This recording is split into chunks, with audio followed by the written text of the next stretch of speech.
Hello, everyone. We are going to get started in just a moment here. We are going to allow a couple more minutes for folks to trickle in, but we will get started in just about 2 minutes.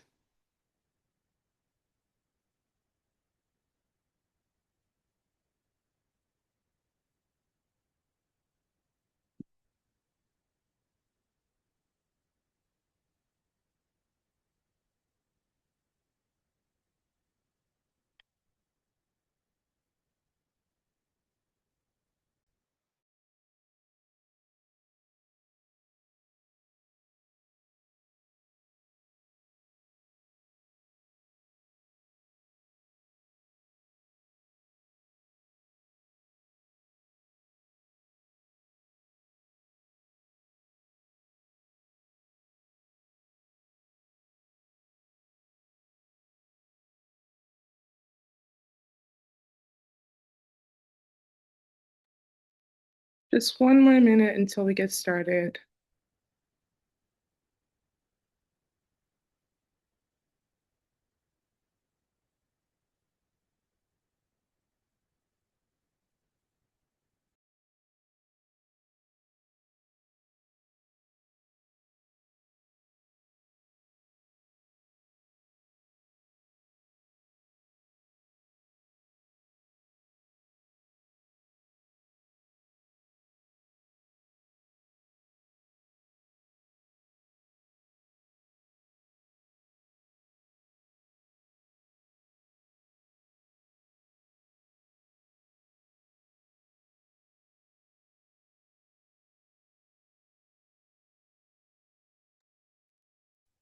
All right, so it is now 3:03, so let's go ahead and get started. So good afternoon, everyone, and thank you for joining. Welcome to our third annual Field Inclusive Week. We are excited for you to meet our panelists momentarily. My name is Kayla, and I will be serving as your panelist today. I am a current PhD student in the Department of Forestry and Environmental Resources at NC State, and I have been a volunteer for Field Inclusive since 2022, and I am well committed to advancing inclusive, accessible, and supportive field and academic environments. Just so you are aware, today's webinar will be recorded and recordings will be posted to our YouTube channel throughout the week, so be sure you follow us there for easy access to these recordings again. Shortly, I will introduce our panelists, but first, Field Inclusive would like to recognize and give special thanks to our sponsors of Field Inclusive Week 2026, the Nature Conservancy NC Chapter, Tangled Bank Conservation, the North Carolina Museum of Natural Sciences, and one individual sponsor. Thank you for coming on board as our sponsors for Field Inclusive Week this year and for being dedicated to promoting and supporting more inclusive outdoor experiences.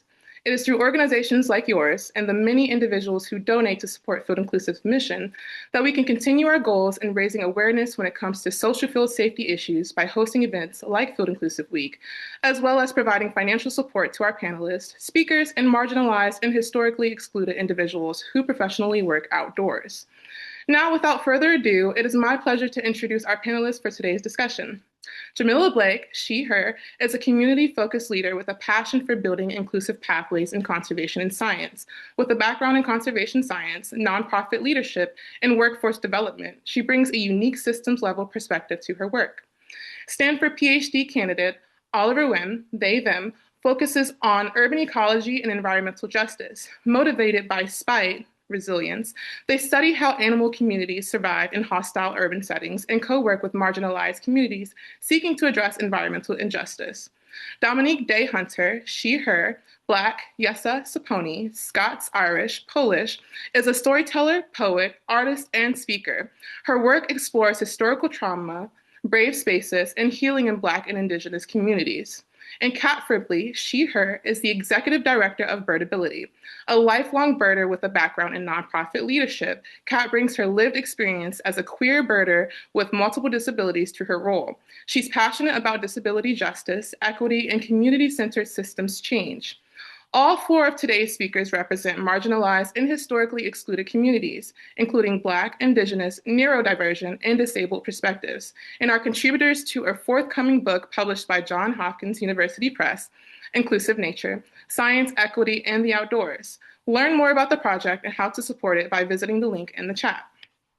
A huge welcome and special thanks to all of our panelists today for agreeing to share their time and experiences with our audience members. This discussion will take a round robin style where I will introduce a question and will give all of our panelists time to answer. Audience members, please feel free to submit questions for our panelists for the Q&A portion, which will be towards the end of the webinar today. So, the first question I will pose is this. When you think about allyship and outdoor workspaces, what does it look like when it's done well? And what does it look like when it misses the mark? And I will popcorn this over to Kat. Hi, everybody. Thank you so much for popcorning it over to me. I'm delighted to have a chance to be on this panel and share a little bit of my perspective and the perspective of thinking about disability when you are building outdoor environments and outdoor events. And I want to acknowledge that my experience is one experience out of many when we talk about disability. It is such a broad spectrum, and it's important to acknowledge that disability is permanent or temporary, it's variable. Sometimes it is literally variable from moment to moment, depending on the kinds of accessibility needs that people have. And it can also be compounded with other kinds of environmental factors, like the type of light outside or sound or the material of a trail, for example. So, given all of that, when we think about allyship, I think one of the things that feels really important to say is there's nothing that's accessible for everyone. That doesn't exist. I wish that it did. When we say accessible, we're using shorthand in some ways, right, to communicate our intentionality around access and inclusion. But when we're thinking about how allyship in outdoor spaces, especially, can show up, one of the things I would say is information, information, information. One of the key pieces that Birdability is built on is the more information you share ahead of time about the accessibility or lack thereof within certain access features. So whether that's trail or space or shade or the availability of a bathroom or how long something is going to be, whether there are loud noises that might be there, that the more you're able to share really concrete details, the more people are able to decide what is accessible to them. So allyship for me starts literally with somebody sharing ahead of time as much as possible for an event, for an outdoor gathering or a bird outing or field work or whatever it might be, about the environment we're going to be in and about the kinds of things I need to know to be able to decide if that space and that group is going to be accessible to me. So I could obviously talk for hours about this, but I do, I'm like totally cognizant of wanting to hear from everybody else too. So thank you for this question because I think it's a really good one. Of course, and thank you for sharing, Kat. And now I'm going to open the floor up to the rest of our panelists as they see fit to come and answer.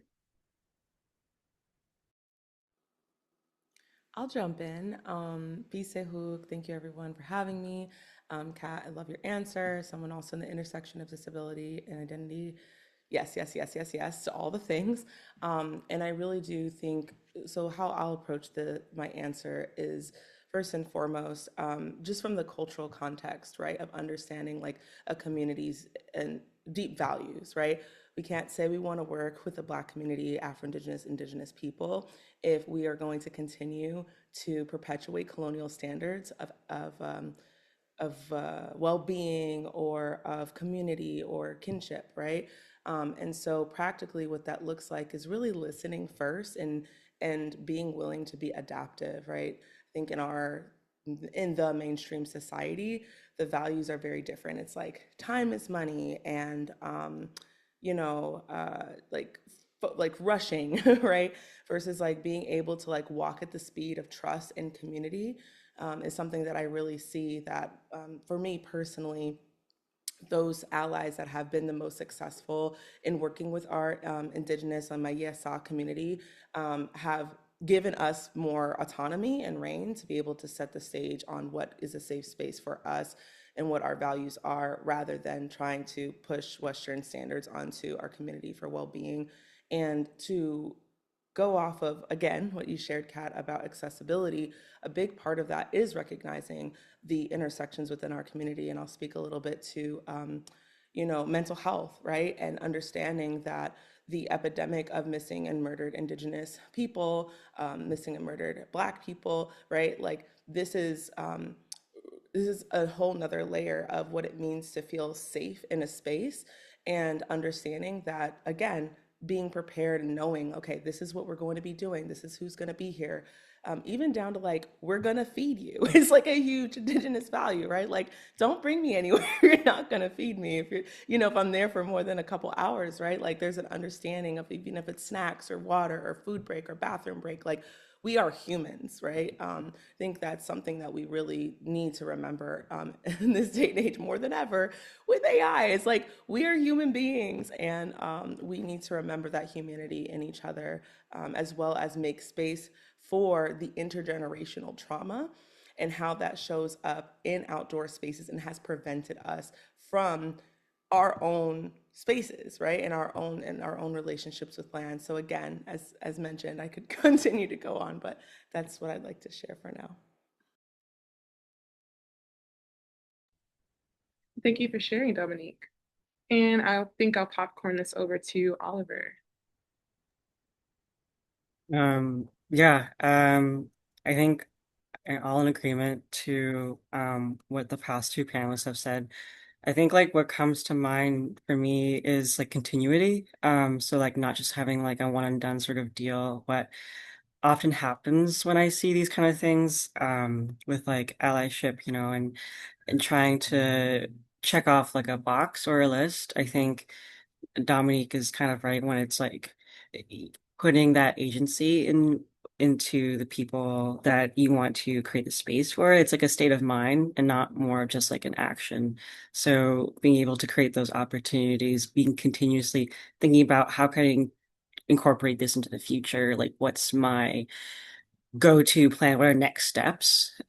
Because we're always going to be making mistakes and trying to improve. Obviously, like I come from speaking, I like a lot of different backgrounds here, but like neurodivergency is one of those things, and it takes me a long, long time to learn about stuff and getting things right, and like feeling like I'm comfortable with the space. So for a lot of times when you're just getting to know about like a different group or an individual and you're trying to incorporate more of their kind of thinking, it takes a bunch of different times to like have to work through that relationship.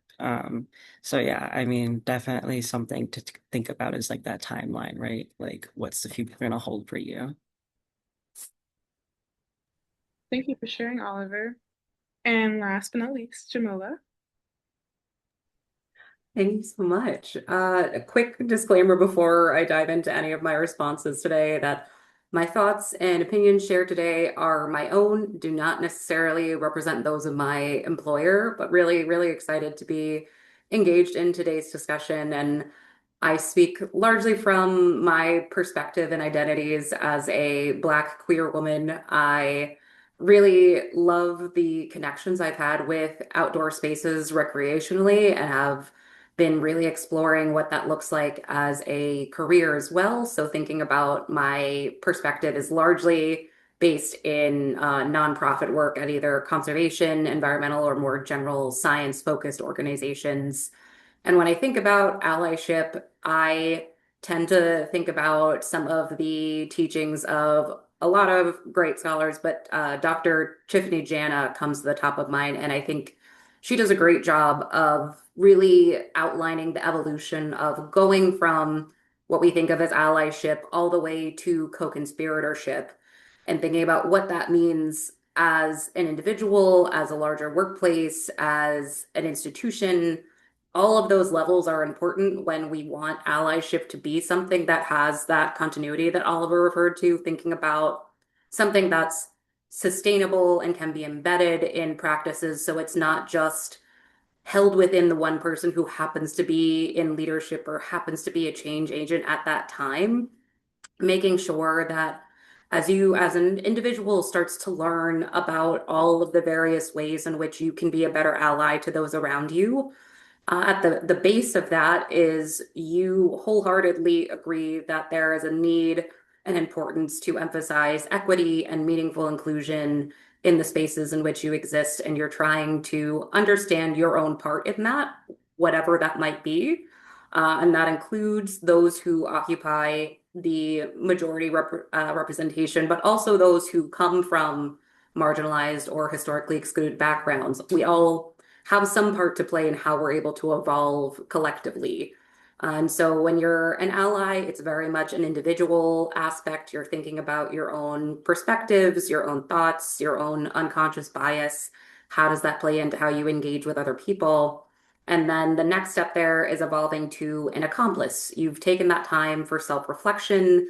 You've started to learn and deepen your understanding, and begin to use your own privilege or your own authority or however you sit within your workplace to actually show up for other people and start to change what those systems might look like.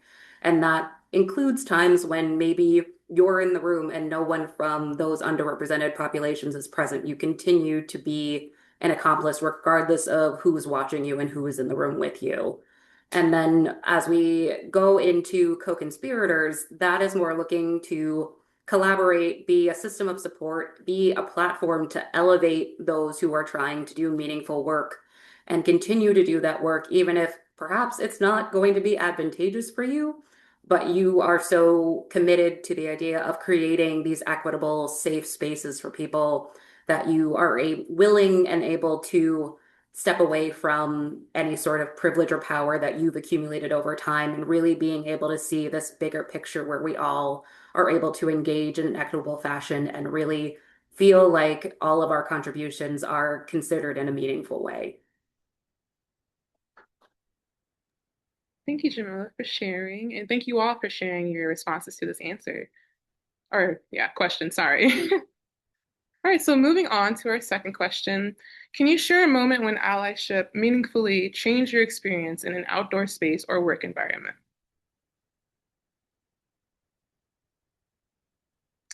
And I'm happy to start this one off if that works well. So I immediately, upon hearing this question, thought of one of my first supervisors when I got my first position out of undergrad. He was a white, heterosexual, cis man who held an advanced degree, not necessarily a person I thought would be my best and greatest ally in that space.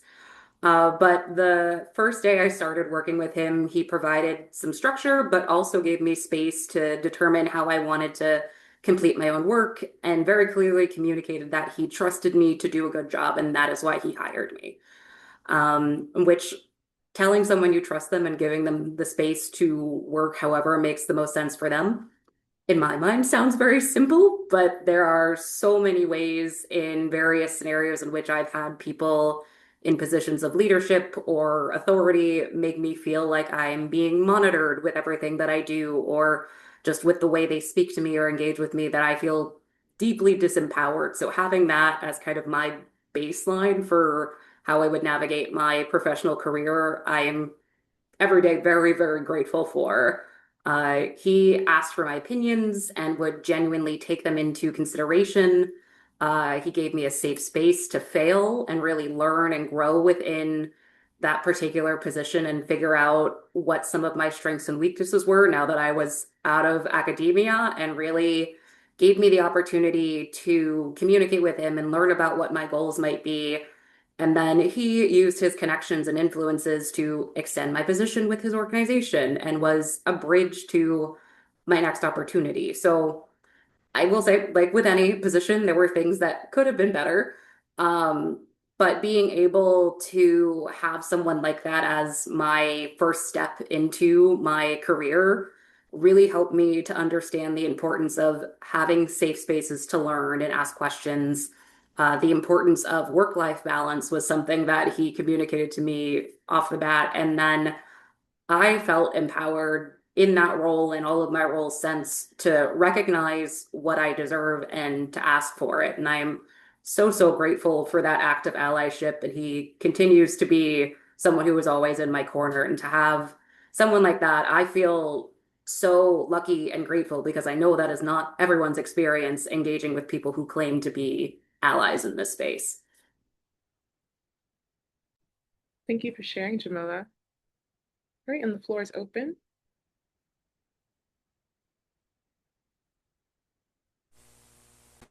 I can follow up. So yeah, I guess like Jamala, I kind of also had a mentor who was also white cis man. Actually, yeah, for the most part in most of my life, I think all of them have been white cis people.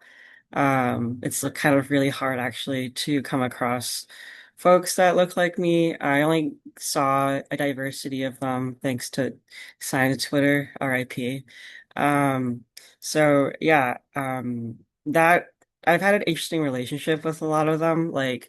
Um, and I wouldn't say like it was like all roses and unicorns all the way. Like there were some things that like my supervisor or mentors have said that I'm like, oh, like, I don't know if that felt good, like joking about like my ability to drive as an Asian person or something like that, right? Like, and then we just sort of just laugh it off. But then there'd be other times too where, I'd be like apologizing so much for things that I feel like I'm messing up. And then he would just stop, be like, why are you apologizing? Wait, sit down with me. Why are you apologizing right now? What did you do that was so wrong? And he was very upfront about his own mistakes too. Like, I'd come into his office hours and he'd be like, yeah, like, to be honest, I didn't get the stuff that we wanted to get done this week. I'm like, I feel that. So just being very like candid about what you talk about in the sort of space and the sort of formalities that are expected, I think has been super helpful to realize that there's space and time for these things and it doesn't need to be forced upon you to like make yourself respectable. I mean, like, I don't know. He treated me as if he didn't treat me like I was different. And sometimes he'd make some comments and things that would be uncomfortable and stuff. And like I come across that sort of stuff all the time. And there'd be moments where it's just like, oh, I don't know, you're just like my old uncle. I mean, you mean well, but sometimes the language you says does not really quite align with what I talk about things, but the intentions are there. And so like, that's why I said that there's no perfect person when it comes to allyship, but I think I really did appreciate it when he allowed me to really question. It's like, why is it that I'm questioning where I am? Like, what is it so different that my mistakes are so much like greater than someone else's mistakes? And that kind of really humbled me. So yeah. Anyways, I'll end right there. Thank you, Oliver, for sharing. This is Kat. I'm happy to jump in. One of the things that I was really hearing and like sitting with is the way that whether it's cultural expectations or whether it's continuity or whether it's like not a one and done, like how are people going to show up, like that there is this piece to me about allyship that has been most effective when it is part of the design of something, if that makes sense. So, like, there's a couple different ways that I feel like I've gotten to experience allyship or co conspiratorship in really beautiful ways. And sometimes it has had zero to do with me, actually. It is something where the person, as somebody was talking about, like, has done the work of trying to think about how to design something in a way that is going to be most universally accessible, whether that is physically accessible or whether that is in a welcoming, right, or inclusive kind of way. And they're thinking about it not only from this perspective of what do you, Kat Fribley, need, but they're thinking about it from the perspective of what does anyone who's historically been excluded from these spaces need? And how can we start to think about that from the outset, almost like using universal design, right? For that opportunity, for that space, that workplace, that event, whatever it might be.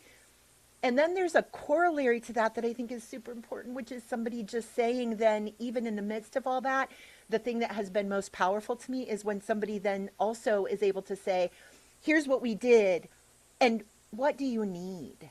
Like, what can we do? How can we make this space most accessible to you? Having thought about it clearly ahead of time and designing it, right, in a way to allow folks to be most comfortable and opt in.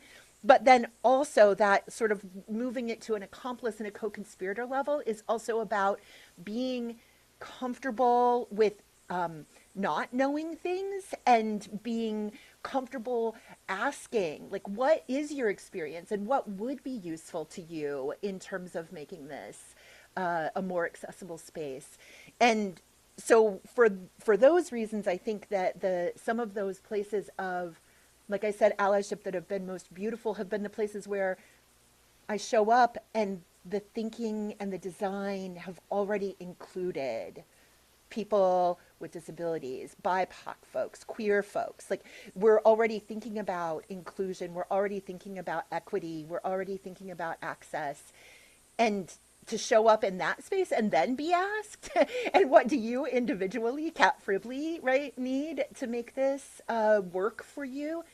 There, that's just a next level kind of thing. So I think the design ahead of time followed up with the not being fearful of asking folks how to better meet their needs, how to better create a space and an environment that works for them. Thank you, Kat, for sharing. And last but not least, Dominique. Yeah, I'd love to share a story. I'm a storyteller, so I'll share a story about a partnership that I cultivated with an awesome, I would say, co-conspirator over at the North Carolina Botanical Gardens. And again, as people are echoing, like, straight, white, cis, female. But what I really appreciate about her was her ability to first do her homework, right? Like, she did not come to me and say, "Oh, I noticed that you are a Yesa person and da da da, and can you tell me about your people?" And like, she really like attended cultural events. And so when she approached me of wanting to collaborate in some way, shape, or form, it was like, okay, I don't have to do that extra work, right? Like, that have that burden of yeah, it was really nice. And so also her acknowledgement, not just in word but in deed, of acknowledging like that the botanical garden is on our ancestral Yesa land here in Durham, North Carolina. Well, Chapel Hill, the whole area. And so first off, like, being able to communicate with her about my children's book, Hasichi Konyo, Sweet Berry. So it's in our indigenous language, has small English, large enough for visibility, but small enough to kind of make a point of what we're centering here, as far as our language goes, and wanting to teach our children indigenous traditional ecological knowledge through the moon cycles and through berry harvesting. And as soon as I told her about it and saying, like, she had so many ideas that, and I think that's the great thing, is like being able to listen to the need and also suggest things, like, and she suggested, like, I mentioned wanting to have some sort of assessment of the effectiveness of the book on language revitalization and obviously berry harvesting, and also self-esteem. And because our youth are struggling with mental health. And we know that in indigenous communities where 50% or more of the community speak the language fluently or semi-fluently, mental health issues decline rapidly. All right, so that was the purpose of the book, but I really wanted to make sure that I was effective. And so she connected me with the Autumn Institute to help to facilitate some questions about, the research. And it wasn't like, oh, we want that research, give it to us. Really, it was unconditional support of, this is how you could help. I had some background in assessment, had been a minute from my undergrad degree, and they weren't looking to like own or take our information. And so that's still community held. And opening up the botanical gardens for children's book reading free of charge, like, that was huge. And being invited to a couple events and also being invited to participate in their therapeutic horticulture certificate. Again, like offering that for me as an Indigenous person for free. The biggest thing, though, what I appreciate, because I think this is the test, is that allies, I think this takes you from an ally to an accomplice, is like, am I allowed to change my mind, right? And so being able to say, like, I'd love to participate in this specific event. Unfortunately, it's not within my budget, right? As like a full-time artist and author and storyteller and business owner, and having respect to say, yeah, absolutely.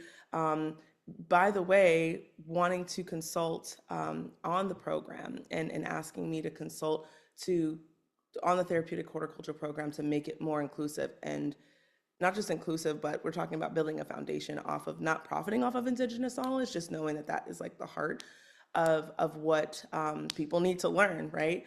And so I say all that to say that even that discussion about the rate for the one event came down to, okay, let's make sure when we get to your consulting, we've done enough fundraising to make sure we can compensate you. So that's a hot take. But honestly, we all have bills to pay in this economy, especially, right? Like, we need to be compensated well. So allies who get that, accomplices, co-conspirators, like, I think that's like the biggest thing. It's like, okay, let's get some more funding to make sure that this is sustainable for you, because at the end of the day, doing this is, we do it out of our heart, but that doesn't mean that we should do it for free. Thank you, Dominique, and thank you all for sharing. We can move on to our next question, which is, what are some barriers to inclusion in outdoor spaces or outdoor related work that are often invisible to those with more privilege?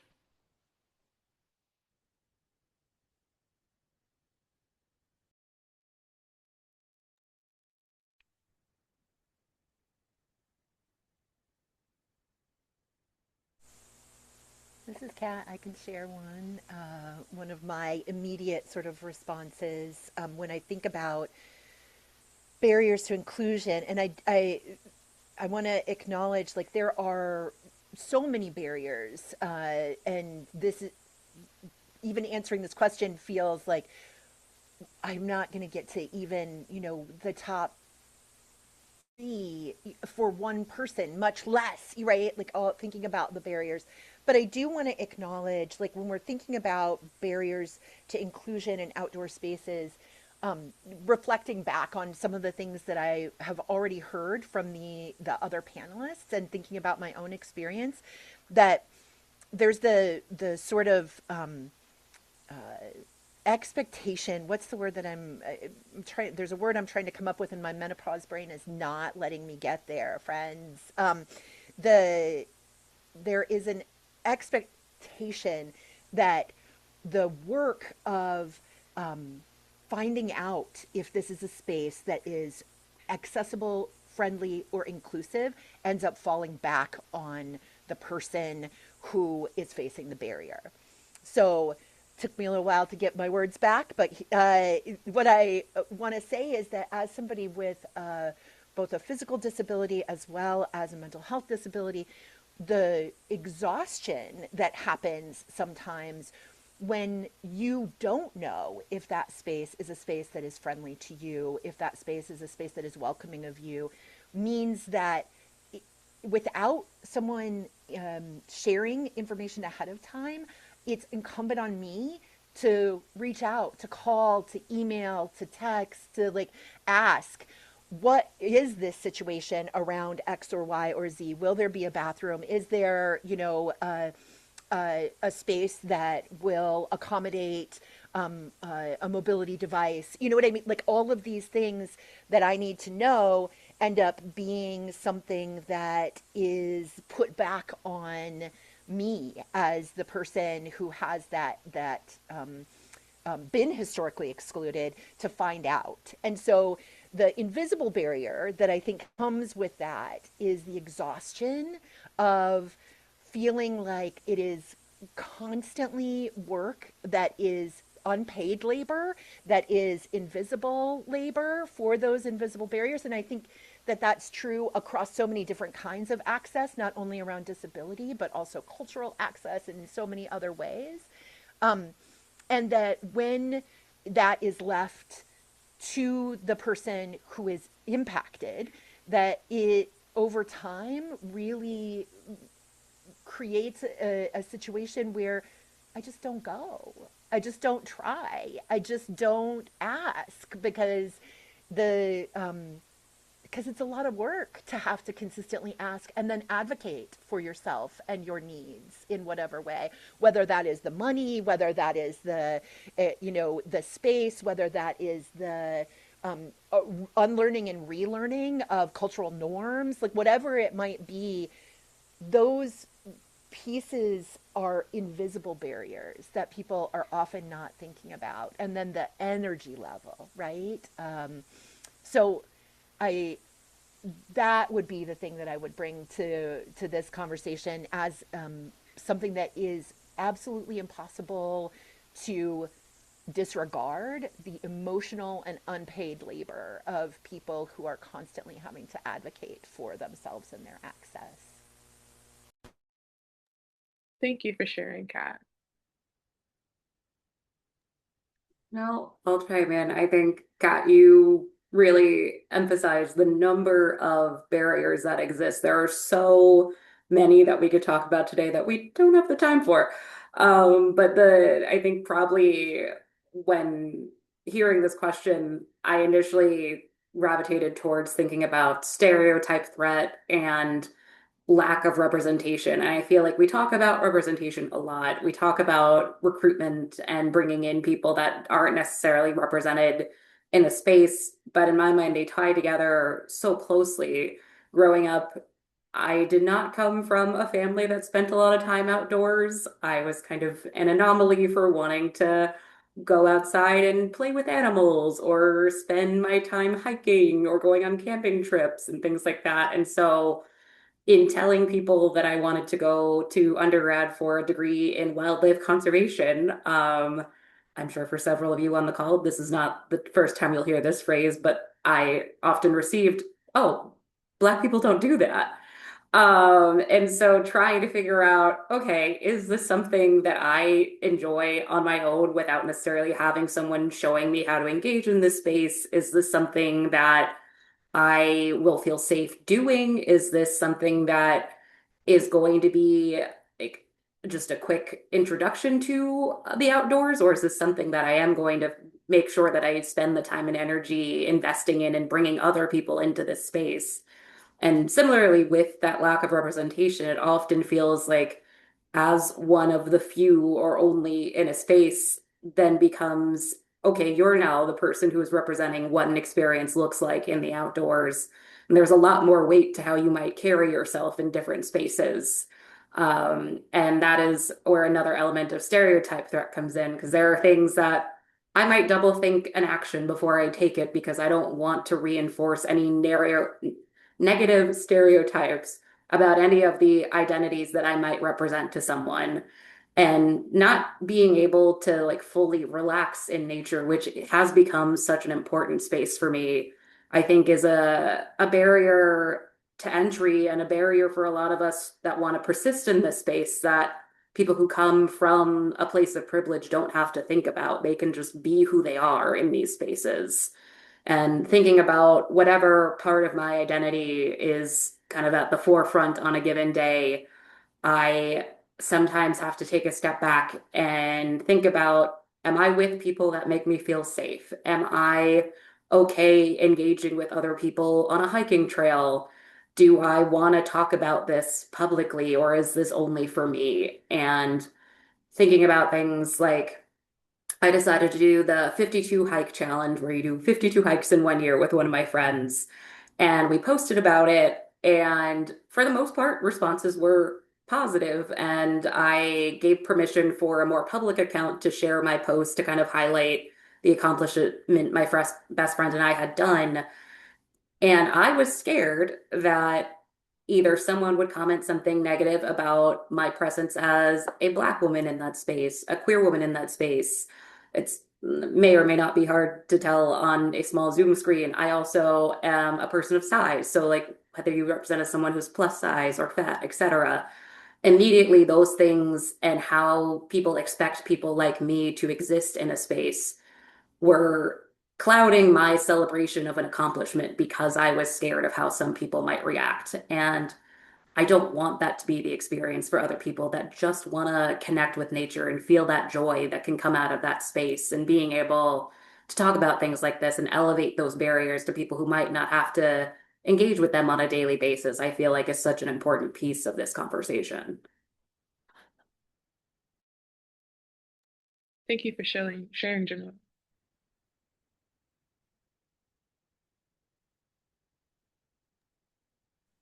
Um, yes. For bears, I guess like I don't know. I think of identity, and then I'll break that down to two major categories for me.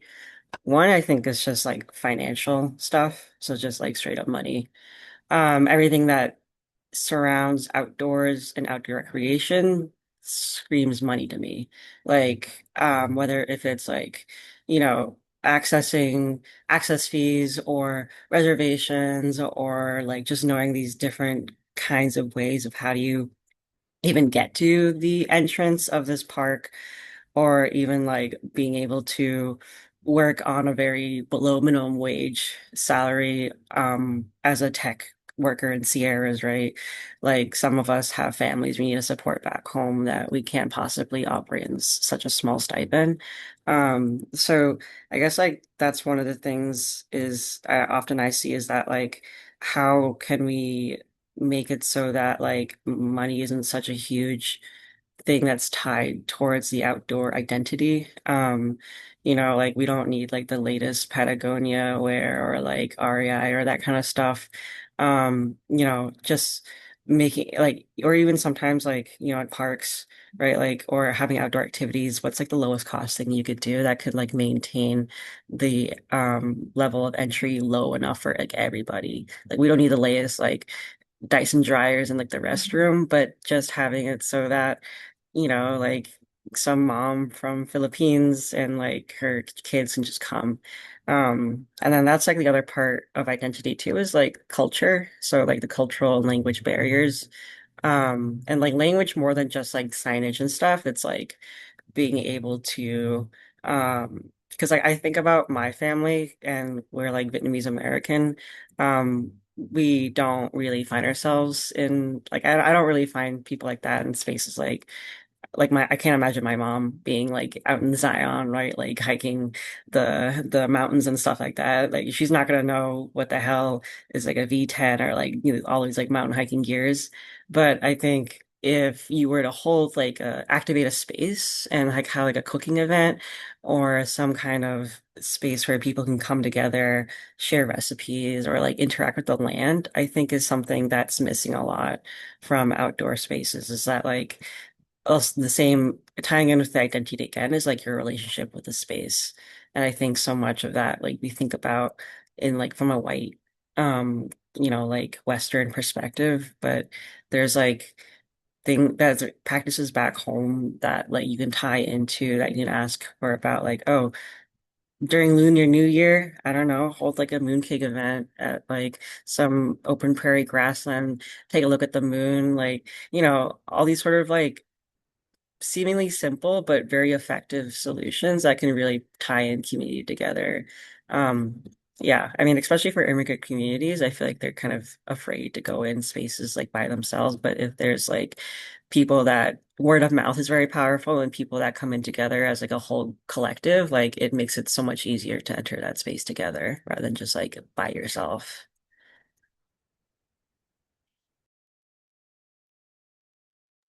Thank you for sharing, Oliver. Yeah, I'll jump in here. Wow, I just really resonating with what everyone's saying. And what I'd like to share is, as far as barriers, is really going back to safety and the criminalization of Indigenous, Afro-Indigenous, Black people in North Carolina, but I'll specifically be talking about like Indigenous and Afro-Indigenous identity, um, especially on the spectrum of like a lot of our community members are Afro-Indigenous and are more Black presenting. And it's not only so important to have like allies there, but also have folks like me there, right? Like being able to like, be like, no, you're not going to treat my relatives this way because of the colorism and because of like the misconceptions of what it means to be indigenous, especially in the East, especially in our Yesa communities that are very blended and in a beautiful way. And just acknowledging that, it was illegal to be Native American here in the state of North Carolina after the Indian Removal Act, so late into the 1800s. I'm talking about like my granddad, like my great granddad, right? Like his generation, like you could be executed in your front yard if you identified for being Native American and or if you were to practice your traditional your traditions and your culture. And then of course, like up and until the 1950s, 1960s, we have so many reports of especially Native women that were institutionalized, sterilized, right, through eugenics, simply for being indigenous and for participating in something as simple as praying in your yard, right, like being able to use smoke medicine or smudging. And then now here, like we think that this is like the past, but it's really not, because this is the reason why so many of our people went into hiding and blended in, and with our African descent, diaspora, with Irish, and Scots Irish people, is because of this of the oppression and the systematic cultural genocide that occurred against our people. And so what was it, summer of 2024, right? Like a year and a half ago, we had the 3,000-year-old Tuscarora burial site in Carteret County. This was like in the news. So some of you may have seen it. Not, you can definitely research it. A group of our Yesa and kind of intertribal as well kind of went with our Tuscarora relatives to go pray. They went to pray, to leave tobacco, because this development was literally unearthing bones that were exposed, and people were walking their dogs, and there was dog shit next to ancestors' bones, right? So like they went there to pray, and they were attacked. They were attacked by racist white supremacists that basically were like, they pulled a gun out on them, and they were, it was like a whole thing. Like one of the elders was attacked by a police officer that was like from another county, but who lived there. And so, talking about this and like understanding like the visceral violence that could happen by you just going, right, to go harvest some pine needles to make some tea for your family, and like just going to pray, and that criminalization. So just, I think that is really, as mentioned, I think by Kat, like, you just don't go, or you just are very careful about when or where you go, and how you go. And there's like a lot of like, for us, I feel like a lot of prayer and intention into, when, where, there's a lot of discernment that needs to happen around those spaces. And also, one of my recent friends, right, she's from this area, she's out in school in Berkeley, and she's like, and I was like, hey, do you want to come, I'll teach you. She's very, very, very, like, she is co-conspirator, right? I call her a sister. And so we went to pick pine needles and stuff, and she was both honored that I taught her, and also like understood that like her presence kept me safe, right? So again, that's really, I think the biggest barrier is just the erasure of our people on our own land.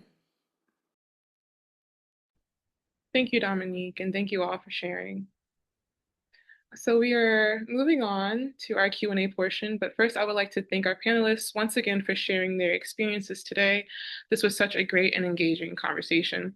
I now would like to take some time and open it up to our audience by taking some of their questions already placed in the Q&A chat. Again, if you have a question, please continue to use the Q&A function and share that with us.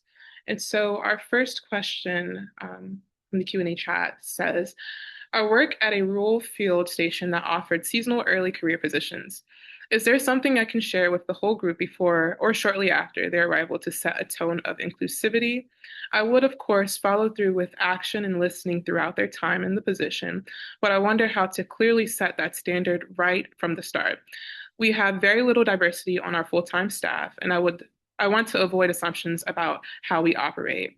Asking as a white cis female who wants people to know in this big, rural, very white state, my organization works to be welcoming to all.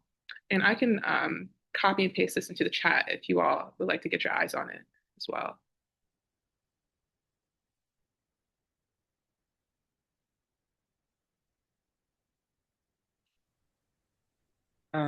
I can answer a little bit of that at first, that's okay. And I think like I'm thinking back to what Dominique had said about doing your homework, and sort of learning about the people that's coming to the station. So like, I think it's more effective to talk about inclusivity when it's targeted rather than like just a general overall capture, like, non-white group, looking to like, like what are some of the things they've talked about in their cover letter or things that matter to them identity wise, if they ever talked about it at all, right? Like what are some events or things like that you want to be considerate about gender minorities or like disabilities? Like are you away from home? Like are you from international student? Like what are your worries about like the current US government, the state of it, and stuff like that. So there's like a bunch of different ways in how you can talk about this sort of stuff and just like being candid, acknowledge that like of the identities that you do have there that will matter more when you have something to work off of, like work like and learning more about like what is it that will be like helpful, like the most helpful. Yeah, I mean that's like a very vague general start to that, but I think that's the first thing I would think of. Yeah. Thank you for sharing. Mm. Brief. I know that there are a lot of mixed feelings about land acknowledgements. I personally feel, especially, I'm not sure exactly where this person is, maybe in here in North Carolina. I personally think that it's the start. It's the bare minimum that you can do to at least say these are the lands of these people. Whether it's like, specific tribes, some lands are kind of overlapping. So you can say like, the people who speak of, like these languages or however, you want to acknowledge, but also be in engagement with the people of that land as you're wanting to, create that acknowledgement. And also a disclaimer, right? Saying, we acknowledge, for example, like these are the lands of the Yasa people, and we are not yet in community with them. Period. Right? Like this is within our plan. Da, da, da, da. No, like something that's simple enough for people to get an idea of like, okay, this is like where we're at in beginning. But that's really the bare minimum that I personally feel. There's other feelings and ideas, but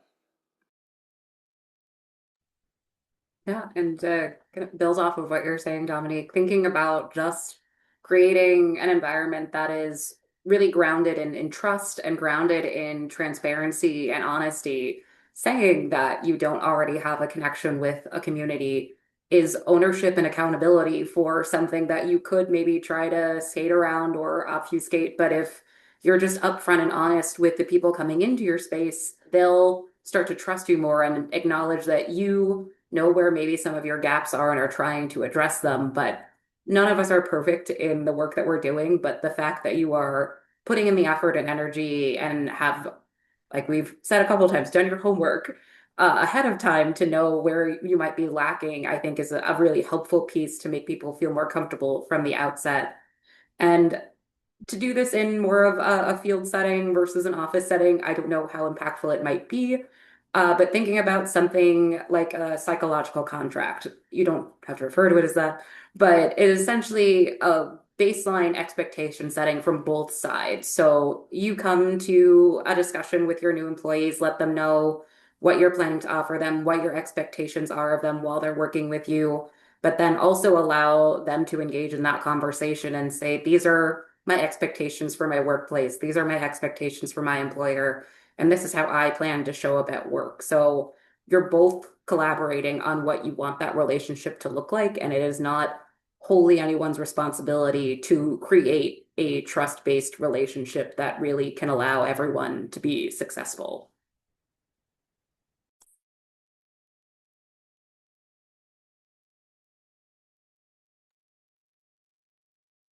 All right. And our next Q&A says, In relation to what Kat mentioned with the exhaustion of having to do the work of figuring out the accessibility of a place, what are some things organizations can do to mitigate and reduce that work on the individuals?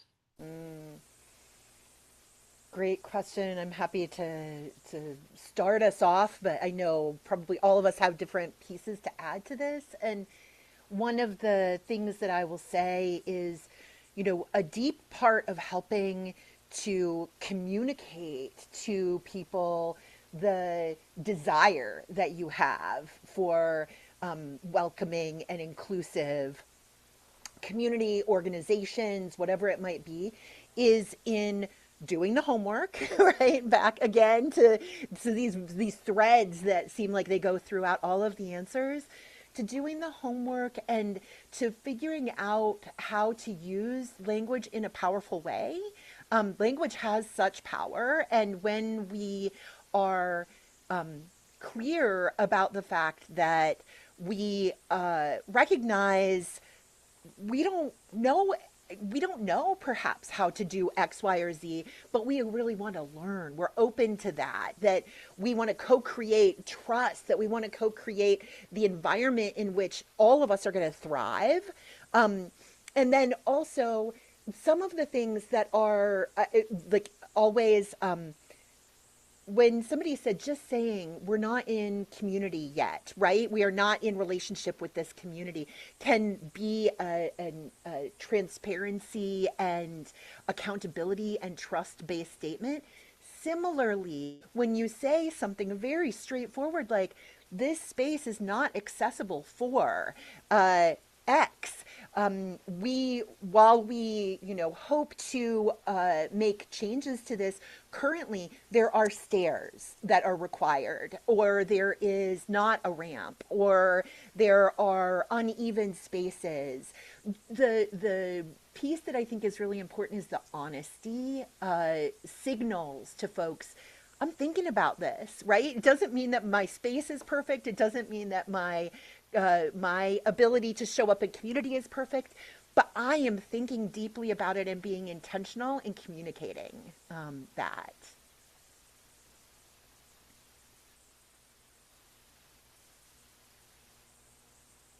Thank you, Kat. Anyone else? I'll throw something in there quickly. Just understanding that I think again this kind of goes back to like rushing through things.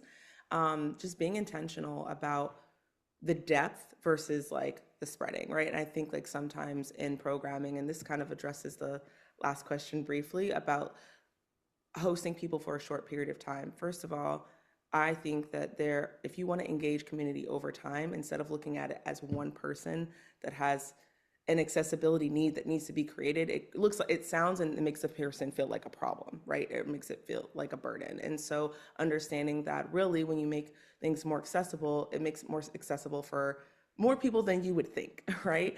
And so just being more aware of going deeper sometimes, especially with community that are neurodivergent, indigenous, just have those values of quality time instead of trying to spread thin. Like focus in on a couple of things that you're going to do really well instead of trying to check all the boxes, but the person who shows up really can feel the disingenuousness of that, or the authenticity of saying, hey, this is what we're focusing on right now. If something else comes up that you really need, like being inclusive of that. And the last thing I'll say is please do not ask people for a list of their accessibility needs or dietary needs and then ignore it. Like, yeah, so I'll end with that. Thank you for sharing, Dominique. Anyone else before we move on to our last question? All right. So this next question says, thank you for raising awareness and for sharing your experience, insights, and courage to engage and exemplify what's needed to help expand the inclusiveness of these varied spaces. What is most important for individuals to bring into non-traditional spaces?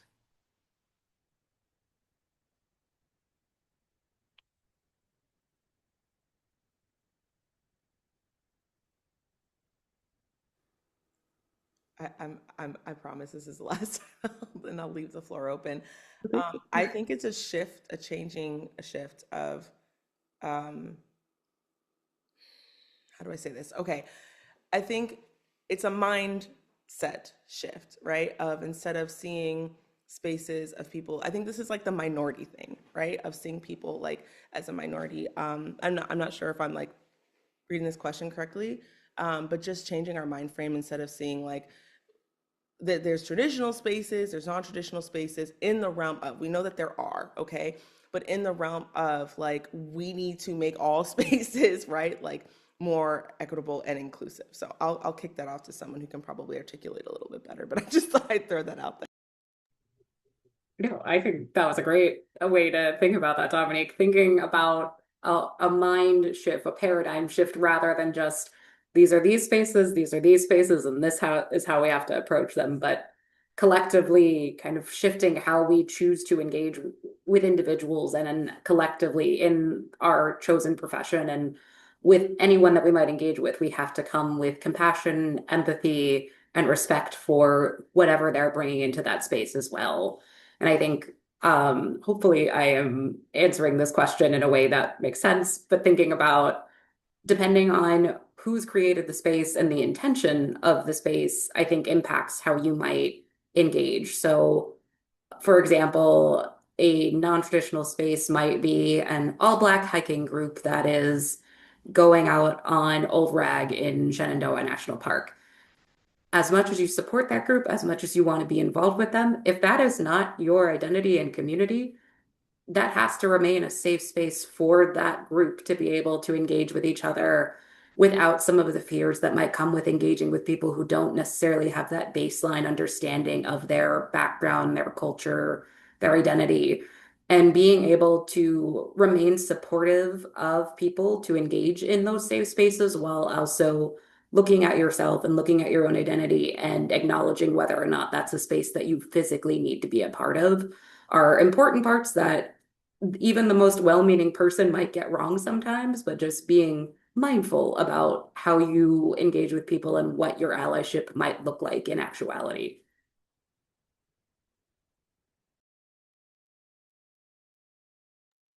I will. Oh, sorry. If I can add one more thing, I would just say in those spaces where perhaps as a white woman, that is not the space for me, that doesn't mean that my energy and money can't go towards supporting that. Like, that's the other thing that when we're talking about allyship or co conspiratorship, there are lots of ways that to support things that doesn't mean you showing up in that space that isn't for you. And so I just wanted to say that because I think I heard again another thread that wound through so much of this is nothing about us without us, and then also make sure that that is paid opportunity, right? And if we're working with you, and then if we are creating something, support that. If it is for intentionally for our community or for one specific set of identity or access needs, right? Like lots of ways to be able to say this is important and I want to support it that don't involve having to be there if that space is not in fact for you. Thank you all for sharing. This concludes our Q&A portion, but before we move on, do we have any final thoughts from anyone? All right, well, thank you. So we are out of time today. So on behalf of Field Inclusive, I would like to thank Jamila, Oliver, Dominique, and Kat for joining us today. And we thank you for the work that you are doing and continue to do when it comes to being an inspiration to others in the natural science field and for sharing your experiences. Again, thank you to those who joined us today. We will continue these conversations as we further our initiatives and work when it comes to amplifying social field safety issues, as well as amplifying minorities in STEM. Please be sure to follow and interact with us on all of our social media channels, Instagram, Facebook, Twitter, and YouTube at the handle @Field Inclusive. Please also be sure to visit our website to learn more about our organization and ways that you, as an individual or organization, can support us. We also invite you to take part of our giveaway today. More information on how to enter can be found here, and the giveaway closes today at 5 p.m. Eastern Time.